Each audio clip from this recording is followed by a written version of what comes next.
Hello and welcome to A Book in 5 Minutes with me, Lindsay Merler. Today I'm looking at a book called Positivity by Barbara Fredrickson. And so I came across this book. This is actually one of the recommended reading of my master's course in positive psychology. Barbara Fredrickson is a US researcher, as quite a lot of the researchers involved in positive psychology are. There's a centre at one of the major universities in the US that is kind of responsible for the whole kicking off positive psychology movement 25 years or so ago. And she's kind of connected with that. So that's how I came across it. That's why I read it, because it was part of the recommended reading. So what is the principle of this book? Well, her principle is she became interested in positive emotions because she wondered why do we have them? Sort of looking back at evolution, we know why we have negative emotions like fear or anger, and they provoke a response in us, like fight, flight or freeze. They're a kind of immediate reaction to a threat. But what's the point of positive emotions? And she was curious about this and started to do some research, and her theory is based on her research. But the conclusions that she's come to is that the reason we have positive emotions are because they help us to be more resourceful, they help us to be creative, the ability to solve problems. And there is a couple of research papers out there as well that she's written, so they're backed up by her experiments. But then she wrote the book really to kind of bring that theory to a wider audience. So in amongst it, she's got what she calls a positivity ratio, and there's also a positivity self-test, something that you can do to see if you're positive enough.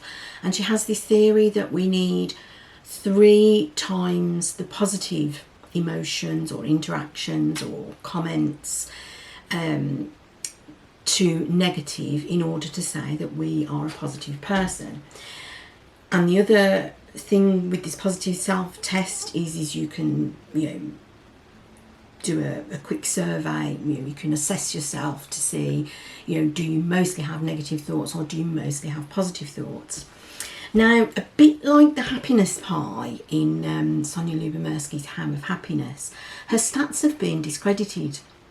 I think part of the problem is obviously positive psychologists are not statisticians.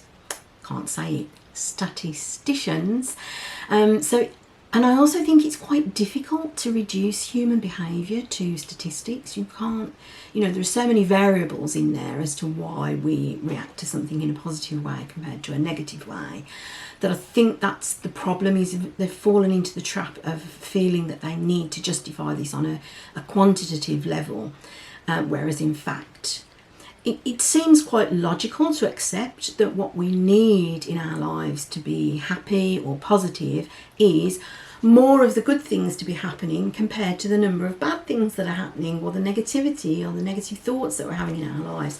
That's kind of, fairly obvious. We didn't need scientific research to tell us that.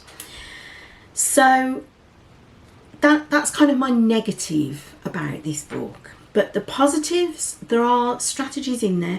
You will recognise some of the strategies if you've looked at the How of Happiness. A lot of them are very similar. Things like, becoming more mindful, engaging in mindfulness meditations, cultivate kindness, practice gratitude. So lots of things like that are very familiar.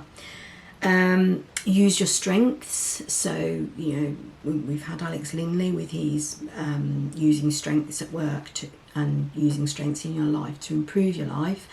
So using your strengths, getting out into nature. Again, there's quite a lot of research that shows that if we spend time in nature, we're calmer, more peaceful, happier generally. So there's lots of strategies in there, and the book is full of fairly practical tips about how to do that. one thing that she suggests is that we create positive portfolios.